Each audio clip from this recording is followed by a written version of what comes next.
नमस्कार, मैं हूं सुरिंदर शर्मा। पहलगाम हमले को लेकर आज 3 दिन हो चुके हैं और देश की जनता लगातार सरकार की ओर देख रही है कि आखिरकार कब कुछ बड़ा होगा और पाकिस्तान को करारा जवाब दिया जाएगा। इसके लिए हम कहें कि जमीन तैयार जो है वो की जा रही है और जम्मू कश्मीर के आंतरिक सुरक्षा हालात जो है वो भी मजबूत किए जा रहे हैं। और इसी कड़ी में इस वक्त आज जो आर्मी चीफ हैं जनरल उपेंद्र द्विवेदी,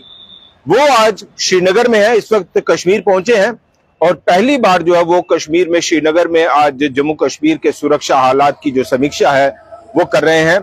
जैसे वो श्रीनगर पहुंचे,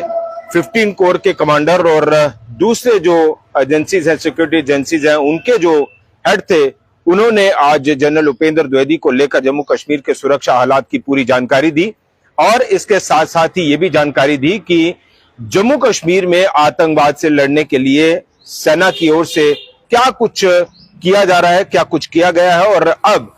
इस हमले के बाद जो अगली स्ट्रेटजी है आतंकवाद को नेस्तो नाबूद करने के लिए, उस पर किस तरह से जो काम है वो किया जा रहा है, ये पूरी जानकारी जो है वो आर्मी चीफ को दी गई। और इसके साथ साथ ही ये भी बताया गया कि पाकिस्तान किस तरह से एलओसी पर सीज फायर वायलेशन जो है वो कर रहा है, यानी सीमा जो संघर्ष विराम का उल्लंघन है वो कर रहा है और उसकी आड़ में लगातार पाकिस्तान इस कोशिश में रहता है कि घुसपैठ कराने की जो कोशिशें हैं वो की जाए। और इसके साथ साथ ही जम्मू कश्मीर के सुरक्षा हालात के बारे में जो पूरा ब्यौरा है वो आर्मी चीफ को दिया गया। और ये फिर एक बार आपको बताएं कि जम्मू कश्मीर के श्रीनगर में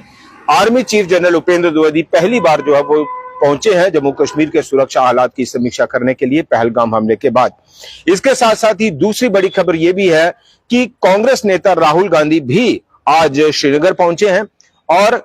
इसके साथ ही राहुल गांधी भी जम्मू कश्मीर के हालात को लेकर जाहिर सी बात है कि जो जम्मू कश्मीर की सरकार है उनसे चर्चा करेंगे, चूंकि कांग्रेस जो है वो जम्मू कश्मीर में कोलिशन पार्टनर भी है और राहुल गांधी और उमर अब्दुल्ला के साथ जो है वो खासी नजदीकी भी है दोनों में और दोस्ती भी है। और इसके साथ साथ ही जम्मू कश्मीर में लोगों के लिए क्या कुछ किया जा रहा है, जम्मू कश्मीर की चुनी हुई सरकार के सामने क्या चुनौतियां हैं, और ये तमाम पहलू जो हैं वो राहुल गांधी आज उमर अब्दुल्ला के साथ भी मुलाकात कर सकते हैं। फिलहाल तो ये कि कश्मीर पहुंचे हैं और श्रीनगर में जो है वो आज जम्मू कश्मीर के हालात पर जो है वो उसका जायजा भी लेंगे, उस पर चर्चा भी करेंगे। तो ये दो बड़ी खबरें इस वक्त हम आपको बता रहे हैं कि army chief general Upendra Dwivedi इस वक्त श्रीनगर में है और श्रीनगर के सुरक्षा हालात की जो जानकारी है वो ली जा रही है। इसके साथ साथ ही एक और बड़ा पहलू ये भी है कि जिस तरह से सीसीएस की बैठक में, कैबिनेट कमेटी ऑन सिक्योरिटी की बैठक में ये फैसला लिया गया था कि सिंधु जल संधि जो पाकिस्तान के साथ हमारा समझौता हुआ 1960 के आसपास जो है वो ये समझौता हुआ और सिंधु जल समझौते के तहत जो है वो तुरंत प्रभाव से उस समझौते पर रोक लगा दी गई है और उसका असर ये है कि जितना भी पानी भारत से पाकिस्तान की ओर जाता है, चाहे वो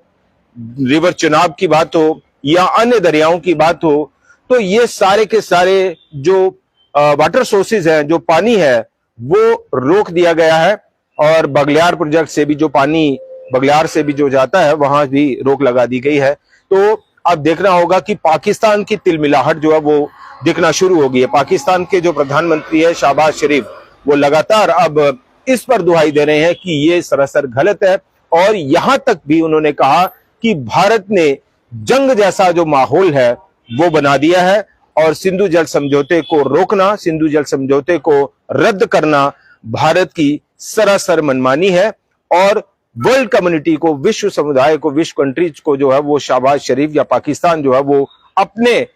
पाले में लाने की कोशिश कर रहा है। यानी इसे एक इमोशनल कार्ड के तहत जो है वो खेला जा रहा है और ये सारे हालात इस वक्त जो पाकिस्तान और भारत के बीच में बने हुए हैं उसको लेकर ये सारा दारोमदार, ये सारा ठीकरा पाकिस्तान जो है वो भारत पर फोड़ना चाहता है। और ये कह रहा है पाकिस्तान या शहबाज शरीफ जो पाकिस्तान के प्रधानमंत्री वो ये कह रहे हैं कि भारत ने जंग जैसा माहौल जो है वो बना दिया है।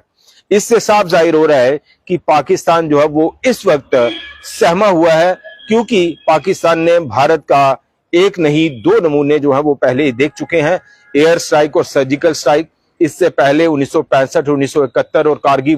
कारगिल वार, ये सारी जो इतिहास है वो पाकिस्तान को डरा रहा है और पाकिस्तान जो है वो इस खौफ में है कि पहलगाम हमले के बाद जो है वो जिस तरह से भारत ने जो सीसीएस की बैठक में जो 5 बड़े फैसले लिए, और ये भी हम देख रहे हैं अभी कि जो लोग पाकिस्तान को 48 पाकिस्तान के जो नागरिक भारत में इस वक्त है उनको 48 घंटे का जो समय है वो दिया गया था, और 48 घंटे होने के बाद जो है वो तमाम नागरिक उससे पहले पाकिस्तान जा रहे हैं, और कई पाकिस्तानी जो नागरिक हैं वो इन पूरे हालात के लिए पाकिस्तान को जिम्मेदार ठहरा रहे हैं और ये कह रहे हैं कि ये मानवता का कत्ल हुआ है, इंसानियत का कत्ल हुआ है, और ऐसा किसी भी कीमत पर नहीं होना चाहिए और कोई भी देश ऐसा बर्दाश्त नहीं करता। इस तरह की जो बातें हैं वो भी चल रही हैं। दूसरा एक और पहलू ये भी है कि पाकिस्तान की सरकार तो पहलगाम हमले के बाद भारत की तैयारी या भारत के जोश खरोश और आक्रोश को देखकर जो है वो पूरी तरह से सहमी हुई है और खौफ में है। आतंकी संगठन भी लश्कर के डिप्टी कमांडर आपने देखा होगा सैफुल्लाह कसूरी, उन्होंने क्या बयान दिया, वो अपनी सफाई देना शुरू हो गए कि भाई हमने हमला नहीं करवाया, ये पहलगाम में जो हुआ है ये हमने ही नहीं करवाया। हालांकि ये ठीकरा भारत पर ही फोड़ा जा रहा है कि भारत ही खुद ही ऐसे हमले करवाता है और फिर पाकिस्तान पर दबाव बनाने की कोशिश करता है। तो सैफुल्लाह कसूरी जो डिप्टी कमांडर है लश्कर के, वो भी उन्होंने एक वीडियो जारी किया और कम से कम अपने बचाव के लिए ये वीडियो जारी कर दिया कि भाई हमने नहीं किया, हमारे ऊपर जो ये हर बार जो है वो सुई घूमती है, तो ये हमने ऐसा नहीं किया है। तो ये पूरे हालात बता रहे हैं कि भारत जो है वो पूरी तैयारी में जुटा है। सीमाओं पर भी जो हमारे सूत्र हैं, सोर्सेज हैं, उनसे जो पता चल रहा है कि सीमाओं पर भी जो हलचल है वो देखी जा रही है। एयर बेसिस जितने हैं उनको मोबिलाइज जो है वो किया जा रहा है, और आर्मी चीफ का श्रीनगर में इस वक्त आना और तमाम सुरक्षा हालात की समीक्षा करना, सीसीएस की बैठक होना, ऑल पार्टी मीट होना, केंद्र सरकार में ऑल पार्टी मीट होना, जम्मू कश्मीर में ऑल पार्टी मीट होना, ये सारे हालात बता रहे हैं कि पाकिस्तान के खिलाफ अगर कुछ बड़ा करने की सरकार तैयारी कर रही है तो विपक्ष भी उनके साथ है, पूरा देश उनके साथ है, सरकार के साथ है। बस अब सिर्फ देखना है देश की जनता को, सरकार को, सुरक्षा एजेंसियों को। और यह भी माना जा रहा है कि आर्मी का या सेना का यह भी कहना है कि हम किसी भी स्थिति परिस्थिति से निपटने के लिए तैयार हैं, किसी भी हद तक जाने के लिए तैयार हैं। भारतीय सेना ने कभी भी पीठ नहीं दिखाई है और भारतीय सेना आज भी पाकिस्तान के घर में घुसकर पाकिस्तान को उसका करारा जवाब देने के लिए, इस हमले और इस जैसे कई हमलों का मुंहतोड़ जवाब देने के लिए, पाकिस्तान को सबक सिखाने के लिए भारतीय सेना इतनी सक्षम है, इतनी कैपेबल है, इतनी काबिल है कि वो पाकिस्तान के घर में घुसकर पाकिस्तान को मुंहतोड़ जवाब दे सकती है, और भारतीय सेना किसी भी हद तक जाने को तैयार है। फैसला सरकार को लेना है और उस फैसले पर जमीनी सतह पर उसको लागू करना और जमीनी सतह पर उस पर उतरना, वो भारतीय सेना और भारतीय सुरक्षा बलों का काम है। अब देश की नजरें, देश के लोगों की नजरें सरकार पर हैं कि सरकार क्या फैसला लेती है, कब फैसला लेती है, वो वक्त क्या होगा, वो जगह क्या होगी, वो मौका क्या होगा, वो हिसाब क्या होगा। जिस तरह से पाकिस्तान को पहलगाम की इस करतूत का,